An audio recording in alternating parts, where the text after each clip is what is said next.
ఇవాళ jeans pant కారణంగా లోపల కడ్రాయర్ కారణంగా బిగించేస్తున్నారు అయిపోయింది. ఇంకా సంతానం కలిగే అవకాశం లేదు. నన్ను మన్నించండి. యువతరం ఈ కడ్రాయర్లు, ఈ జీన్స్ ప్యాంట్లు, పైగా వీళ్ళ బండి విచిత్రంగా ఉంటుంది. మోటార్ సైకిల్ అది ముందు ఇలా ఎత్తుగా ఉంటుంది, అంటే ఇంకాస్త బిగింపు. పోనీ ఇదివరకులా స్కూటర్ వాడితే కాస్త ముందు కూర్చుంటే కాస్త గాలి తగిలే అవకాశం ఉంది. అది కూడా ఇప్పుడు ముందో పెద్ద పెద్ద బండరాయిలాగా. అటువంటి బండే కావాలి. అపాచీ అంటాడు. అదేదో అప్రాచ్యం. అపాచీ ఇంగ్లీష్ మాట, అప్రాచ్యం తెలుగు మాట.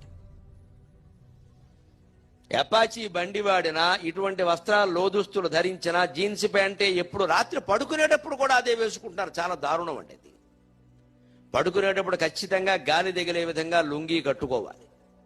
పైగా వీళ్ళని చూసి ఆడపిల్లలు నేర్చుకున్నారు. వీళ్ళు బంగారంగా వాళ్ళు జీన్సే. వాళ్ళకి గర్భధారణ కష్టమైపోతుందమ్మా ఈ నొక్కేయడం కారణంగా.